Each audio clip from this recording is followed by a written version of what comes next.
Morning ഷോയിൽ ഇനി അതിഥികൾക്കുള്ള സമയമാണ്. ഇന്ന് നമ്മളോടൊപ്പം അതിഥിയായി ചേർന്നിരിക്കുന്നത് പാട്ടുവഴിയിൽ 25 വർഷം, അതായത് കാൽനൂറ്റാണ്ട് പൂർത്തീകരിച്ച ഗായിക KS രഹനയാണ്. രഹന, സ്വാഗതം മോർണിംഗ് ഷോയിലേക്ക്. അസ്സലാമു അലൈക്കും, നമസ്കാരം. ആദ്യം തന്നെ 25 വർഷമാണ് പാട്ടുവഴിയിൽ പൂർത്തിയാക്കിയിരിക്കുന്നത്. ഒരു ചെറിയ കാര്യമല്ല. പ്രത്യേകിച്ച് മലബാർ മേഖലയിൽ നിന്ന് ശ്രദ്ധിക്കപ്പെടുന്ന ഒരു ഗായിക എന്ന നിലയിലേക്ക് വന്നു. അറിയപ്പെടുന്നത് മാപ്പിളപ്പാട്ടിൻ്റെ രീതിയിലാണെങ്കിലും അതിനപ്പുറത്തും രഹന ഒരുപാട് പാടിയിട്ടുണ്ട്, പ്രേക്ഷകർക്കൊക്കെ അറിയാം. ഏതായാലും നമുക്ക് ഈ അവസരത്തിൽ ഈ 25 വർഷം ഒന്ന് ഓർത്തെടുക്കേണ്ടതുണ്ട്. എങ്ങനെ തുടങ്ങാം? 25 വർഷം ഇങ്ങനെ ആയി, ഇങ്ങനെ വരുന്നു. വളരെ ചെറുതിൽ തന്നെയാണ് പാടി തുടങ്ങിയത്.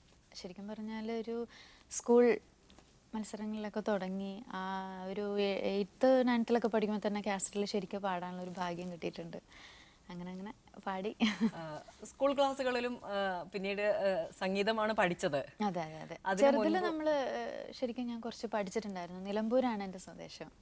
അവിടെ നിന്ന് പഠിച്ചിരുന്നു. എനിക്ക് തോന്നുന്നു അത് കുറച്ചും കൂടെ പ്രസക്തമാണെന്ന് തോന്നുന്നു. കാരണം നിലമ്പൂർ ഭാഗത്ത്, കാരണം മലബാറിലെ ഒരു പ്രത്യേകിച്ച് ഒരു കൺവെൻഷണൽ ടിപ്പിക്കൽ മുസ്ലിം ഫാമിലിയിൽ നിന്ന് വളർന്നു വന്ന ആളാണ് രഹന. അതെ, ശരിക്കും എൻ്റെ വീട്ടിൽ ഉമ്മ തന്നെയാണ് എനിക്കുള്ള സപ്പോർട്ട്. ശരിക്കും പാട്ടുകൾ സെലക്ട് ചെയ്തിരുന്നത് വരെ അവർ തന്നെയായിരുന്നു.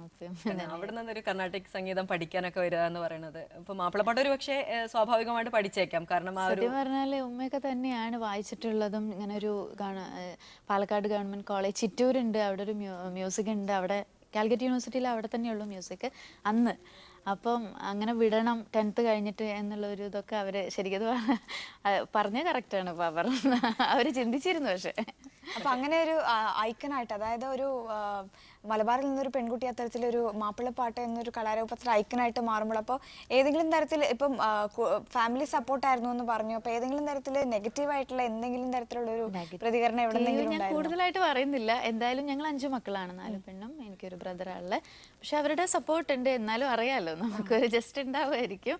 പക്ഷെ എന്നാലും അതങ്ങ് മൈൻഡ് ചെയ്തിട്ടില്ലാത്തത് കൊണ്ട് സമൂഹത്തിന്റെ കാഴ്ചപ്പാടിന്റെ ഭാഗമായിട്ട് മാറ്റാം. പക്ഷെ എന്തായാലും ഇപ്പൊ രഹന അതിനെല്ലാം അതിജീവിച്ച് ഒരു എന്താ പറയാ, ആ ഒരു മേഖലയിൽ ശരിക്കും പറഞ്ഞാൽ അതൊരു വലിയൊരു സപ്പോർട്ട് തന്നെയായിരുന്നു. ആ സമയത്ത് എനിക്ക് കിട്ടുക, എന്നെ അറിഞ്ഞ് കോമ്പറ്റീഷൻ അന്ന് മത്സരങ്ങൾക്ക് വിടുക, സ്റ്റേജിലൊക്കെ തന്നെ പാടിപ്പിക്കുക, പിന്നെ തുടർന്ന് പഠിപ്പിക്കുക, അത് വലിയൊരു കാര്യം. എൻ്റെ ഉപ്പമ്മക്ക് തന്നെ ഞാൻ ആദ്യം പഠിച്ചതിനോട് നന്ദി. അതിനോടൊപ്പം തന്നെ ഞാൻ എൻ്റെ ഉപ്പമ്മനെയൊക്കെ ഈ അവസരത്തിൽ ഞാൻ ഓർക്കുന്നുണ്ട്. കാരണം ആദ്യമായിട്ട് ഒരു കാസറ്റിലൊക്കെ പാടാൻ അവസരം കിട്ടും. കാരണം സ്കൂളുകളിലൊക്കെ നമ്മൾ സ്റ്റേജിലൊക്കെ ചെയ്യും. അത് കൂടാതെ ഞാൻ കേട്ടിട്ടുണ്ട് രഹന സ്കൂളുകളിലൊന്നും ഒരിക്കലും മാപ്പിളപ്പാട്ട് രംഗത്തായിരുന്നില്ല ശ്രദ്ധിക്കപ്പെട്ടത്. അന്ന് സെമി ക്ലാസിക്കൽ. അതെ, ഞാൻ ശരിക്കും പറഞ്ഞ കോമ്പറ്റീഷന് മാപ്പിളപ്പാട്ട് പാടുമായിരുന്നു. പക്ഷെ എനിക്ക് പ്രൈസ് കിട്ടിയിരുന്നത് അന്ന് 8th 9th 10th ഒക്കെ ശരിക്ക് ലൈറ്റ് മ്യൂസിക്കിനായിരുന്നു. ജില്ലയില് ഫസ്റ്റ് തന്നെയായിരുന്നു 3 തവണ. ആ ഒരു ഭാഗ്യം എനിക്ക് കിട്ടിയിട്ടുണ്ട്. സ്റ്റേറ്റിൽ ഗ്രേഡ് ആയിരുന്നു, പക്ഷെ എനിക്ക് ജില്ലയിൽ 3 തവണ എനിക്ക് കിട്ടിയിരുന്നു. പിന്നീട് ഈ സ്റ്റേജ് ഷോയിലെ ഒരു സ്ഥിരം സാന്നിധ്യമായി മാറിയിട്ടുണ്ട് രഹന. ഒരു പക്ഷേ ഒരു എറണാകുളം മുതൽ കാസർഗോഡ് വരെയുള്ള ഒരു ഇത് നോക്കുകയാണെങ്കിൽ ഒരു പ്രത്യേക ഒരു ഹൈലൈറ്റ് ചെയ്യപ്പെടുന്ന ഒരു ഷോ ആണെങ്കിൽ അതിൽ രഹനയുടെ ഒരു പാട്ടെങ്കിലും ഇല്ലാതിരിക്കുന്ന ഒരു കാലമുണ്ട്. ഒരു സീരീസ് ആയിട്ട് തന്നെ അതിങ്ങനെ പോവുകയാണ്. അതിൽ നിന്ന് ചലച്ചിത്ര മേഖലയിലേക്ക് വന്നു. ചലച്ചിത്രത്തിൽ ഒരു പക്ഷേ കൂടുതലൊന്നും ഒരുപാട് ചിത്രങ്ങളിൽ പാടാനുള്ള അവസരം ലഭിച്ചിട്ടില്ലെങ്കിലും ശ്രദ്ധിക്കപ്പെടുന്ന തലത്തിലേക്ക് എത്താൻ കഴിഞ്ഞു. എനിക്ക് ശരിക്കും ഒരുപാട് ആളുകളുമായിട്ട് കോണ്ടാക്ട്സ് ഉണ്ടാക്കാൻ കഴിഞ്ഞു. വലിയ കാര്യം തന്നെയാണ്. അതാ എനിക്ക് പറയാനുള്ളത് എന്താ വെച്ചാൽ, പാടാൻ ഒരുപാട് അവസരങ്ങൾ ഫിലിമിൽ കിട്ടിയിട്ടില്ല. പക്ഷെ ഒരുപാട് ഇവരുടെ ഫിലിം സോങ് അല്ല, ഇവർ ചെയ്ത ഡിവോഷണൽ, ഇവർ ചെയ്യുന്ന ലൈറ്റ് മ്യൂസിക്, അങ്ങനെയൊക്കെ എനിക്ക് ഒരുപാട് വർക്ക് ചെയ്യാനായി. ഇതൊക്കെ ഒരുപാട് എക്സ്പീരിയൻസ് പരിചയപ്പെടാന്ന് തന്നെ പറഞ്ഞാൽ എൻ്റെ വലിയ ഭാഗ്യമല്ലേ. സ്റ്റേജ് ഷോകളെ പറ്റി പറഞ്ഞപ്പം, ഈ സ്റ്റേജ് ഷോകൾ പെർഫോം ചെയ്യുമ്പോൾ ഈ ഒരു ആസ്വാദകരുടെ കാണികളുടെ ഒരു പിന്തുണയൊക്കെ എത്രത്തോളം ഉണ്ടായിരുന്നു? അയ്യോ, എനിക്ക് ഭയങ്കര ഒരു എന്താ പറയാ, സത്യം പറഞ്ഞാല് അവരുടെ ഒരു പിന്തുണ കൊണ്ട് കൂടിയാണ്. അതെ, അവരുടെ സപ്പോർട്ട് വേണം. നമ്മൾ ഓരോ പ്രോഗ്രാം കഴിയുമ്പോഴും ആ ഒരു സപ്പോർട്ടിൽ അത്രയും അവരുടെ ഒരു ഇഷ്ടത്തോടുകൂടി ഇറങ്ങിയാലല്ലേ നമുക്ക് അടുത്തൊരു സ്റ്റേജ് നമ്മൾ കാണാൻ പറ്റുള്ളൂ. എന്തും പറയാം, നന്നായില്ലെങ്കിൽ ഒരു ഓപ്പൺ ആയിട്ട് നന്നായിട്ടില്ല എന്ന് തന്നെ പറയും. അപ്പൊ റിസ്ക് തന്നെയാണ് ശരിക്കും. ഇപ്പോൾ പറയുമ്പോൾ നമ്മൾ പറയേണ്ട പ്രധാനപ്പെട്ട ഒരു കാര്യം, കഴിഞ്ഞ ദിവസം മലപ്പുറത്തുണ്ടായ ഒരു പരിപാടി തന്നെയാണ്. കാരണം മീഡിയ വണ്ണും മാധ്യമമൊക്കെ ചേർന്ന് നടത്തിയ ഒരു പരിപാടി ശരിക്കും 2015 അവസാനിക്കുമ്പോൾ അല്ലേ, അവസാനിച്ചു. 2016 ഞാൻ തുടക്കം രണ്ടുപേർക്കും ഹാപ്പി ന്യൂ ഇയർ പറഞ്ഞില്ല. അപ്പോൾ ആ ഒരു അവസാനിച്ചപ്പോൾ ഞാൻ ഒരുപാട് സന്തോഷത്തിലാണ് ഇരിക്കുന്നത്. കാരണം ഈ ഒരു എന്താ പറയുക, ഈ ഒരു പ്രൊജക്റ്റിൻ്റെ പേര് മൈലാഞ്ചി കാറ്റ് എന്നാണ്. അപ്പോൾ ഇതൊരു 2-3 വർഷമായി നമ്മളെ മനസ്സിലിങ്ങനെ നമ്മളിങ്ങനെ ചെയ്യണം, ഇങ്ങനെ ഒരു പ്രോഗ്രാം സ്വന്തമായിട്ട് ചെയ്യണം. അപ്പോൾ അങ്ങനെ സത്യം പറഞ്ഞാൽ ഞാൻ റിയാലിറ്റി ഷോ പട്രുമാൽ എന്ന് പറഞ്ഞ റിയാലിറ്റി ഷോയിലാണ് ഞാൻ വന്നത്. അപ്പോൾ പട്രുമാൽ ചെയ്തത് ജ്യോതി വെള്ളലൂർ. ജ്യോതി, അപ്പോൾ ജ്യോതിനെ ആ ഒരു തൊട്ട് പരിചയപ്പെട്ടു. ഞാൻ എൻ്റെ ഹസ്ബൻഡ് നവാസ്, എനിക്കൊരു മോനുണ്ട്, അതൊക്കെ പറയാം. അപ്പോൾ ഹസ്ബൻഡും ഞാനും കൂടെ ഇങ്ങനെ ഒരു പ്രോഗ്രാം എന്ന് പറഞ്ഞാൽ നമ്മൾ സംസാരിച്ചു. അപ്പോൾ അതിൻ്റെ ഒരു ജ്യോതി അതിൻ്റെ ഒരു ഡിസൈൻ ചെയ്തു. അങ്ങനെ ആ രൂപത്തിൽ നമുക്ക് നല്ലൊരു വേദി, അത് എടുത്തെടുത്ത് ഞാൻ പറയാണ്, മാധ്യമത്തിൻ്റെ ആ ഒരു ഫെസ്റ്റിലെ ഒരു സമാപനത്തിൽ എനിക്ക് നല്ലൊരു വേദി മാധ്യമം തന്നു. അപ്പോൾ അത് ഞാൻ നന്ദിയോട് ഒരുപാട് ഓർക്കുന്നു. അതോടൊപ്പം തന്നെ എനിക്ക് സത്യം പറഞ്ഞാൽ മീഡിയ വണ്ണ് അതിൻ്റെ ഈ ഒരു പ്രോഗ്രാമിന് എനിക്ക് ഒരുപാട് സപ്പോർട്ട് ചെയ്തിട്ടുണ്ട്. പിന്നെ നമ്മുടെ 14-ാം രാവ് എല്ലാ അംഗങ്ങളോടും ഞാൻ ഈ ഒരു അവസരത്തിൽ ഞാൻ നന്ദി പറയാണ്. ജ്യോതി എല്ലാവരോടും. ഷോയിലെ ഭാഗമായി വന്നതുകൊണ്ടുണ്ടാകുന്ന ഏറ്റവും വലിയ നേട്ടം എന്ന് പറഞ്ഞു കഴിഞ്ഞാൽ പുതിയ തലമുറയിലുള്ള പാട്ടുകാർ, കാരണം ഒരു വലിയൊരു ജനറേഷൻ, കാരണം സംഗീതത്തിൽ താല്പര്യമുള്ള ഒരുപാട് ആളുകളുണ്ട്. അതിൽ ഏറ്റവും പുതിയ തലമുറയിലുള്ള ആളുകളെ നമുക്ക് പരിചയപ്പെടാൻ കഴിയുന്നു, അവരുടെ പാട്ടുകൾ നേരിട്ട് വിലയിരുത്താൻ കഴിയുന്നു എന്ന് തോന്നിയിട്ടില്ലേ? 14-ാം രാവിനെ പറ്റി പറഞ്ഞതുകൊണ്ടാണ്. അപ്പോൾ 1000 എപ്പിസോഡിൽ 14-ാം രാവിന്റെ വിധികർത്താവായിട്ടിരുന്നു. അപ്പം എങ്ങനെയാണ് ഈ ഒരു മൊത്തം ഞാൻ പറഞ്ഞു, ഫസ്റ്റ് പട്രുമാൽ റിയാലിറ്റി ഷോയിലാണ് ഞാൻ എല്ലാം മൊത്തം ഒരു 1000-ന്റെ അടുത്ത് എത്തി വരുന്നു. ഓക്കെ, 14-ാം രാവിന്റെ ആ ഒരു ഇതില് കുട്ടികളുമായിട്ടുള്ളൊരു ഇന്ററാക്ഷനും അവരുമായിട്ട്, ഇപ്പം അവരും മാപ്പിളപ്പാട്ട് തന്നെയാണ്, അപ്പം വളർന്നു വരുന്ന ആ ഒരു കലാകാരന്മാരെ പറ്റിയൊക്കെയുള്ള ഒരു അഭിപ്രായം എന്താണ്? ആ ഒരു കുട്ടികളുമായിട്ടുള്ള ഒരു അനുഭവമൊക്കെ എന്തായാലും നന്നായിട്ട് പാടുന്ന കുട്ടികളാണ് ഇപ്പോൾ. അവരൊരുപാട് എന്താ പറയുക, നമുക്കങ്ങനെ വലിയൊരു നമ്മുടെ ഒരു കുഞ്ഞറിവ് വെച്ച് നമുക്ക് പല കാര്യങ്ങൾ പറയാൻ പറ്റണു. പിന്നെ അത് കഴിഞ്ഞ് അവർ ഇന്ന മാറ്റങ്ങൾ വരുന്നു, നമുക്ക് ഓരോ അവസരത്തിൽ വീണ്ടും നമ്മൾ അവരെ കാണുന്നു. അപ്പോൾ അവർ നല്ല കാര്യങ്ങൾ വന്നതും അവരിപ്പോഴും നമുക്ക് ഓരോ സ്ഥലത്ത് പോയിട്ട് പ്രൈസ് കിട്ടുന്ന കാര്യങ്ങളൊക്കെ സന്തോഷപൂർവ്വം അറിയിക്കുമ്പോൾ ഒരുപാട് സന്തോഷമല്ലേ. കാരണം അവർക്കുള്ള കാര്യങ്ങൾ നമുക്ക് അവരിൽ നിന്ന് ഒരുപാട് പഠിക്കാനുണ്ടാവും. ഞാനൊരു കുഞ്ഞു കുട്ടി പാടുന്നത് പോലും ഞാൻ അത്രയും ശ്രദ്ധിക്കാറുണ്ട്. പക്ഷേ രാന റിയാലിറ്റി ഷോയിൽ പറഞ്ഞു കൊടുക്കുന്ന കാര്യം വെച്ച് പറയുമ്പോൾ എല്ലാവരും പറയുന്ന ഒരു കാര്യമാണ്, വളരെ നമുക്ക് വീട്ടിൽ നിന്ന് ഒരു ഏറ്റവും അടുത്ത ഒരാൾ പറഞ്ഞു തരുന്നത് പോലുള്ള ഒരു ഫീലാണ് രാന പറഞ്ഞു കൊടുക്കുമ്പോൾ. റിയാലിറ്റി ഷോയിലെ കുട്ടികളെ പലപ്പോഴും പറഞ്ഞു കേട്ടിട്ടുണ്ട്, അവർ പറയുന്നത് തന്നെ അങ്ങനെയാണ്. അപ്പം അതൊരു വലിയൊരു നേട്ടമായിട്ട് കാണാവുന്നത് തന്നെയാണ്. കാരണം ഇപ്പോൾ ആളുകൾ പറഞ്ഞു കൊടുക്കുന്ന രീതിക്ക് വലിയൊരു വ്യത്യാസവും വലിയ പ്രസക്തിയുള്ളൊരു സമയം തന്നെയാണത്. അപ്പോൾ എനിക്ക് ഈ മൈലാഞ്ചിക്കാട്ടിലേക്ക് വരികയാണെങ്കിൽ, മൈലാഞ്ചിക്കാട്ടിൽ ഏകദേശം 15 പാട്ടുകളാണ് പാടിയത്. സാധാരണഗതിയിൽ ഇത്തരത്തിലൊരു ഷോ വരുമ്പോൾ എല്ലാവരും അവരവർ പാടിയ പാട്ടുകളാണ് പാടുക. എല്ലാവരും ഒരുപാട് കാര്യങ്ങൾ പറഞ്ഞു. അതോടൊപ്പം തന്നെ നമ്മൾ 14-ാം രാവിലെ ഒരു 6 കുട്ടികളെ നമ്മൾ സെലക്ട് ചെയ്തിരുന്നു. നമ്മുടെ ഈ സീസൺ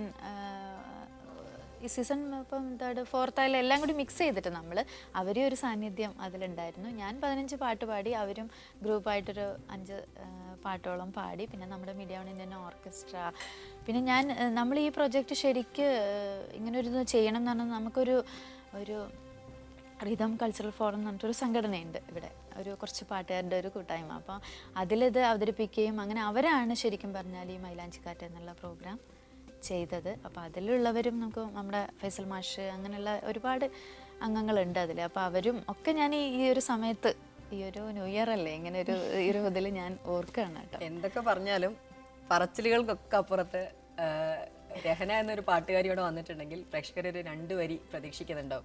അത് ഞാൻ പറയാണ്, ഇപ്പോൾ മൈലാഞ്ചിക്കാറ്റിൽ കേട്ടതും പലപ്പോഴും കേട്ടിട്ടുണ്ട്. ജോൺസൺ മാഷിന്റെയും ഇളയരാജ ഇത്തരം ആളുകളുടെ സംഗീതത്തിനോട് രഹനയ്ക്കുള്ള ഒരു താല്പര്യത്തിനെ കുറിച്ച് എനിക്കറിയാം. മാഷ് എന്ന് പറഞ്ഞാൽ എനിക്ക് ഞാൻ നേരത്തെ പറഞ്ഞ പോലെ തന്നെ എനിക്ക് ആ റിയാലിറ്റി ഷോ പട്രുമാലിലാണ് കാരണം നമ്മൾ ചിലതിൽ ഒരുപാട് പ്രോഗ്രാമിൽ ജോൺസൺ മാഷിൻ്റെ പാട്ടുകൾ ഇഷ്ടം പോലെ ഉണ്ടല്ലോ, ആടിവാ കാറ്റ്, അങ്ങനെ ഒത്തിരി ഒരുപാട് നല്ല പാട്ടുകളുണ്ട്. അപ്പോൾ ഇതൊക്കെ ഞാൻ അന്ന് പ്രോഗ്രാമിന് പാടുമ്പം ജോൺസൺ മാഷ് ഒന്ന് കാണണം, പരിചയപ്പെടണമെന്നേ ആഗ്രഹിക്കുള്ളൂ. അപ്പോൾ അങ്ങനെ ഒന്നിച്ചാണ് ഞങ്ങൾ പാനലിൽ ഇരുന്നിരുന്നത്. അത്രയും എന്നൊരു മോളെ പോലെ കാണുന്ന ഒരാളായിരുന്നു ആളിപ്പം നമ്മളെ വിട്ടുപോയി. എനിക്കൊരു ഫിലിമിലും കൂടി അവസരം ഉണ്ടെന്ന് വരെ എന്നോട് എന്നെ താത്തക്കുട്ടി എന്നാണ് വിളിച്ചിരുന്നത്. അപ്പോൾ അതിലും ആ ഒരു ഓർമ്മയ്ക്കൊക്കെയാണ് ഞാൻ ശരിക്കും പറഞ്ഞാൽ അങ്ങനെ ഒരു ജോൺസൺ മാസ്റ്റർ ഒരു പാട്ട് ഞാൻ ആ പ്രോഗ്രാമിൽ ഉൾപ്പെടുത്തിയിരുന്നു. അപ്പോൾ ഏതായാലും ഈ പുതുവത്സര ദിനത്തിൽ അദ്ദേഹത്തിനോടുള്ള ഒരു സ്മരണ കൂടെ നിലനിർത്തി നമുക്കൊരു 2 വരി.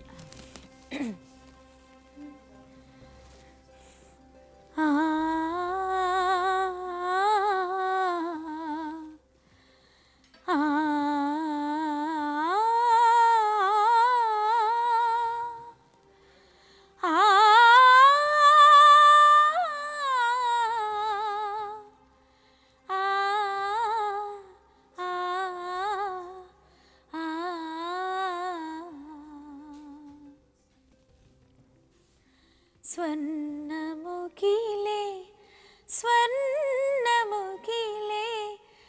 സ്വപ്നം കാണാറുണ്ടോ നീയും സ്വപ്നം കാണാറുണ്ടോ വന്ന ചിറകുകൾ മിനുക്കിയൊതുക്കി വിണ്ണിൻ വീതിയിൽ നടക്കുമ്പോൾ സ്വർണ്ണ ചിറകുകൾ ചുരുക്കിയൊതുക്കി വസന്തരാത്രിയിൽ മയങ്ങുമ്പോൾ സ്വർണ്ണമുകിലേ സ്വർണ്ണമുകിലേ സ്വപ്നം കാണാറുണ്ടോ. ഇത്തരം പാട്ടുകളൊക്കെ വരുമ്പോൾ നമ്മൾ ഇപ്പോഴത്തെ ഒരു ട്രെൻഡിലേക്ക് മാറി. ഇപ്പോൾ സ്റ്റേജിലൊക്കെ അവതരിപ്പിക്കുകയാണെങ്കിൽ ആളുകൾ ഫാസ്റ്റ് നമ്പേഴ്സിനാണ് കൂടുതൽ ഡിമാൻഡ് ചെയ്യാറ്, പ്രത്യേകിച്ച് സ്റ്റേജ് ഷോയിൽ. പക്ഷേ അങ്ങനെ കംപ്ലീറ്റ് നമുക്ക് ഡിമാൻഡ് ചെയ്യും. പക്ഷേ ഇത് എന്താ പറയുക, ഈ മെലഡി പാടി കയ്യടി വാങ്ങിക്കാനാണ് ബുദ്ധിമുട്ട്. പക്ഷേ എനിക്ക് തോന്നുന്നു ആസ്വദിക്കുന്നുണ്ട്. നല്ല ഒരുവിധം നല്ല ആളുകളും ഇപ്പോൾ ഉണ്ട്. ഏതായാലും നമുക്ക് ഇപ്പോഴത്തെ കാര്യങ്ങളൊക്കെ അവിടെ നിൽക്കാം. നമുക്ക് എപ്പോഴും എന്ത് കാര്യം വരുമ്പോഴും നമുക്ക് ആദ്യം ചെയ്ത പെർഫോമൻസിനോട്, നമുക്ക് ആദ്യമായിട്ട് കിട്ടിയ ഒരു അംഗീകാരത്തിനോട് അതിനോടൊക്കെ ഒരു പ്രത്യേക ഒരു മതിപ്പ് എന്തായാലും ഉണ്ടാവും. അത് ഒരു ഓർമ്മയിൽ ഒരു പ്രത്യേക സ്ഥാനം തന്നെ അതിനുണ്ട്. അത്തരത്തിൽ നോക്കുകയാണെങ്കിൽ എനിക്ക് തോന്നുന്നു രഹന കാസറ്റ് ആണെന്ന് തോന്നുന്നു ആദ്യമായിട്ട് പുറത്തിറങ്ങിയത് മറ്റെല്ലാത്തിനേക്കാളും. ആ അനുഭവം അതൊന്നും ഓർത്തെടുക്കേണ്ടതാണ്. ഞാൻ 7th 8th പഠിക്കുമ്പോൾ പാടി എന്ന് പറഞ്ഞ ഒരു പാട്ടുണ്ടല്ലോ, അതിന്റെ ഒരു 4 വരി ഞാൻ പാടാം. ഫസ്റ്റ് പാടി റെക്കോർഡ് ചെയ്തൊരു പാട്ട് ആദ്യമായിട്ട് കിട്ടി. അതെ അതെ. പൊന്നുഷസിൻ പുഞ്ചിരിയിൽ പൗർണമിതൻ പാൽനുരയിൽ കണ്ടു ഞാൻ, ഇന്നു കണ്ടു ഞാൻ സർവലോകപാലകന്റെ സർവശക്തനായവന്റെ സർഗധാര കണ്ടറിഞ്ഞു ഞാൻ, റബ്ബിൻ സർഗധാര കണ്ടറിഞ്ഞു ഞാൻ. ഈ ഒരു സോങ് ആദ്യം പാടിയ പാട്ട് എന്തായാലും മറക്കാൻ സാധിക്കില്ല. ഇല്ല, ഇത് അബൂട്ടി മാഷ്, അബൂട്ടിയാക്കാന്ന് പറയും, എൻ്റെ റിലേഷനാണ്, എൻ്റെ ഇളാപ്പയായിട്ട് വരും.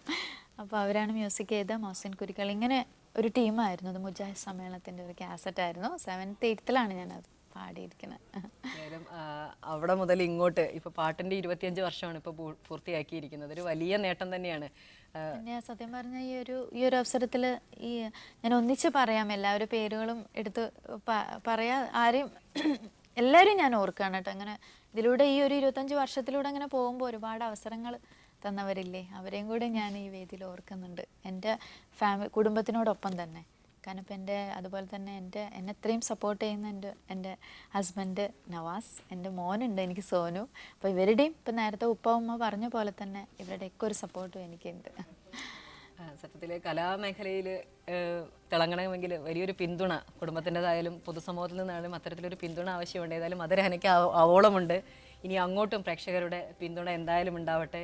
എല്ലാ വിധത്തിലുള്ള ആശംസകളും ഞങ്ങൾ നേരുകയാണ്. വളരെയധികം നന്ദി. ഈ ദിവസം പുതുവത്സര ദിനത്തിൽ തന്നെ ഞങ്ങളോടൊപ്പം അതിഥിയായി ചേർന്നതാണ് എൻ്റെ ഏറ്റവും വലിയൊരു ഭാഗ്യം. ഈ ഒരു ദിവസം 2016 തുടങ്ങി. അപ്പോൾ ഇങ്ങനൊരു അവസരത്തിൽ വരാൻ കഴിഞ്ഞതിൽ ഒത്തിരി സന്തോഷമുണ്ട്. ഏതായാലും നേരത്തെ ഞങ്ങൾക്ക് ആശംസ പറഞ്ഞപ്പോൾ ഞങ്ങൾ പറഞ്ഞിട്ടില്ല, വൈകിയ വേളയിലാണെങ്കിൽ ഞങ്ങൾ പറയുന്നു പുതുവത്സര എല്ലാവിധ ഐശ്വര്യങ്ങളോടും കൂടി ഉണ്ടാവട്ടെ എന്ന് ആശംസിക്കുകയാണ്.